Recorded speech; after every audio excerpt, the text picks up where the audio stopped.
வணக்கம், welcome to Kundhavi Goods.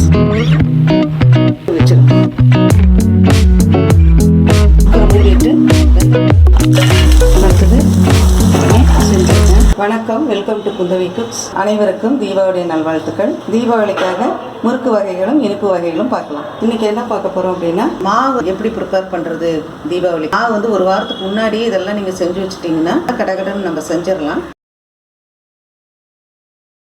பாசிப்பருப்பு முறுக்குக்கு முதல்ல மாவு பச்சரிசி வாங்கி நல்லா கழுவிட்டு தண்ணியெல்லாம் வடிச்சிட்டு வெள்ளை துணி ஒன்று போட்டு நல்லா உலர்த்திடுங்க. நல்லா சுக்காட்டு காயணுது.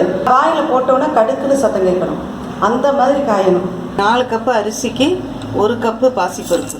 ஈரப்பதம் போகிறதுக்காக வறுக்கிறோம். ரெண்டாவது அதுலேருந்து வாசம் வந்த உடனே ஆஃப் பண்ணிடணும். இப்படி சொட்டை கை சுடணும். அடுப்பு ஆஃப் பண்ணிட்டு கூட இந்த சூட்லேயே கொஞ்சம் நேரம் வருங்க. அப்புறம் ஒன்றா கொடுத்து அரைச்சிட்டு வரணும். மிஷினில் கொடுத்து நைஸாக அரைச்சி தர சொல்லுங்கள். அரைச்சிட்டு வந்த உடனேயே பேப்பரில் போட்டு ஆற விடுங்க. ஆற விட்ட பிறகு சன்ன மாவு ஜல்லடை எடுத்து நல்லா ஜலிச்சுட்டு இந்த மாதிரி எடுத்து தட்டத்தில் போட்டு நல்லா ஒரு 2 நாளைக்கு இப்படி ஆற விட்டுருங்க. அதுக்கப்புறம் எடுத்து நம்ம ஸ்டோர் பண்ணி வச்சுக்கலாம். பச்சரிசி மாவு மட்டும் கடையில் வாங்கி செய்கிறோம் அப்படின்னா இந்த மாதிரி பாசிப்பருப்பை இதே மாதிரி வறுத்து எடுத்துட்டு ஆற வச்சு மிக்சியில் பொடி பண்ணி நல்லா ஜலிச்சுக்கணும். 1 கப்பு மாவுக்கு 1/4 கப்பு பாசிப்பருப்பு மாவு. 4 கப்பு மாவு எடுத்திங்கன்னா 1 கப்பு பாசிப்பருப்பு மாவு, அப்படி கணக்கு வச்சுக்கணும். இதில் வந்து 4 அழாக்கு பச்சரிசி, 1 அழாக்கு உளுந்து அந்த விகிதத்தில் போட்டு நான் வந்து அரைச்சிருக்கேன். அரிசி வந்து கழுவி காய வச்சுட்டு நல்லா காஞ்ச பிறகு அது கூட 1 அழாக்கு உளுந்தை வந்து வாசம் வர்ற அளவுக்கு வறுத்துட்டு ஆற வச்சு அரிசியும் உளுந்தும் ஒன்றா போட்டு மிஷினில் கொடுத்தீங்கன்னா அவங்க நல்லா நைஸாக அரைச்சி தந்துடுவாங்க. சப்போஸ் ஏதாச்சும் அவங்க அரைச்சிருக்காங்களான்னு பார்த்துக்குங்க. அப்படி இருந்தால் 1 டம்ளர் பச்சரிசி கொடுங்க. அதை அரைச்சி வாங்கிட்டு அதுக்கப்புறம் இந்த அரிசி போடுங்க. ஏன்னா ராகி கம்பு ஏதாச்சும் போட்டிருந்தாங்க அப்படின்னா முறுக்கோட கலரும் போயிடும், சுவையும் போயிடும். கலர் வந்து கொஞ்சம் கம்மியாக இருக்குது. ஏன்னா ட்ரை பண்ணுவோம் அப்படின்னு சொல்லிட்டு 5-6 வரமிளகா போட்டு அரைச்சிருக்கேன். அரைச்சி வந்த பிறகு ஜலிச்சும் எடுத்து வைக்கணும். அது ரொம்ப முக்கியம். எல்லா மாவுமே நல்லா ஜலிச்சு எடுத்து வச்சிடணும், இல்லைன்னா வெடிக்கும் எண்ணெயில் போட்டிங்கன்னா. அதனால் நல்லா நைஸாக அரைச்சி ஜலிச்சு எடுத்து வச்சுக்கோங்க.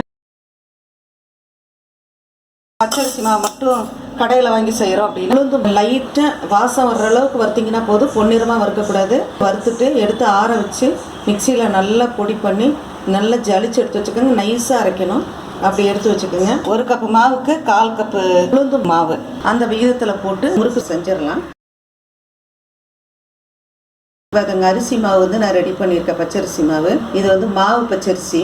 இந்த மாவு பச்சரிசி வந்து நீங்கள் என்ன பண்ணுங்க, நல்லா க்ளீன் பண்ணிவிட்டு தண்ணியில் வந்து நல்லா கழுவி ஒரு 15 நிமிஷம் 1/2 மணி நேரம் ஊற வச்சுருங்க. தண்ணியை நல்லா வடிகட்டிட்டு ஒரு துணியில் போட்டு நல்லா காய வச்சுருங்க. நிழல்லையே காயட்டும், ஃபேன் காற்றுல. மழையாக இருந்தால் கூட நீங்கள் ஒரு 2 நாள் நல்லா காய வச்சுருங்க. காய வச்சு அரைக்க போகும் பொழுது 2 மணி நேரம் வெயிலில் வச்சுட்டு இந்த வாயில் போட்டு பார்த்தீங்கன்னா அரிசி வந்து கடுக்குன்னு சத்தம் கேட்கணும் நம்மளுக்கு. இப்போ கடிச்சா அந்த மாதிரி பதத்தில் அதை கொண்டு போய் மில்லில் கொடுத்து நல்லா நைஸாக அரைச்சி தர சொல்லுங்கள். அரைச்சி வந்த பிறகு ஜலிச்சும் எடுத்து வைக்கணும். அது ரொம்ப முக்கியம். எல்லா மாவுமே நல்லா ஜலிச்சு எடுத்து வச்சிடணும். மைதா முறுக்கு செய்கிறதுக்கு ப்ரீ ப்ரிப்பரேஷன் பண்ணணும். மாவு வந்து எப்படி பதப்படுத்துறதுன்னு பார்த்துடலாம். வெள்ளை துணி எடுத்துக்கோங்க. இப்படி விரிச்சிட்டு இது இந்த 1/2 கப்பு, இதில் 1/2 கப்பு எடுத்துருக்கேன். இந்த மாவை என்ன பண்ணணும், இப்படி மூடிடுங்க.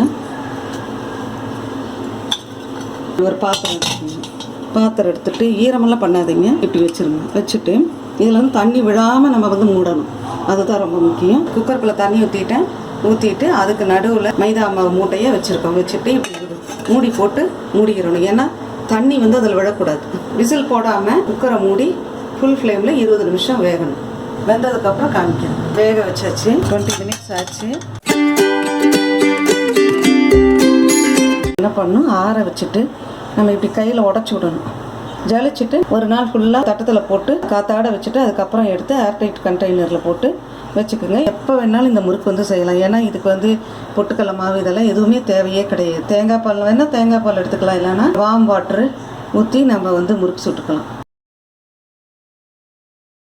இது வந்து பொட்டுக்கடலை மாவு நீங்கள் அரைக்கிறீங்க அப்படின்னா வெயிலில் கொஞ்சம் நேரம் காய வைங்க. காய வச்ச பிறகு அதுக்கு நல்லா கிறிஸ்பி ஆயிரும். அதுக்கப்புறம் எடுத்து மிக்சியில் போட்டு நல்லா அரைச்சி ஜலிச்சுக்குங்க. என்னென்னா வெயிலில் காயும்போது உங்களுக்கு வந்து அந்த மாய்ஸ்சரெல்லாம் போயிடும். நல்ல பவுடர் ஆகும். எள்ளு ஓமம் இதெல்லாம் கூட நீங்கள் பொறுக்கி எடுத்து வச்சுக்கோங்க. கருப்பு எள்ளு அப்படின்னு சொன்னால் நல்லா கழுவிட்டு அரிச்சு எடுத்து போட்டு வெயிலில் காய வச்சு எடுத்து வச்சுக்கோங்க. அப்போ ஈஸியாக இருக்கும். இதெல்லாமே நீங்கள் பலகாரங்கள் செய்யறதுக்கு முன்னாடியே இந்த ப்ரீ ப்ரிப்பரேஷனை பண்ணி வச்சுக்கோங்க. நீங்கள் செஞ்சு பார்த்துட்டு உங்களுடைய கமெண்ட்ஸை போடுங்க. சப்ஸ்கிரைப் பண்ண மறக்காதீங்க.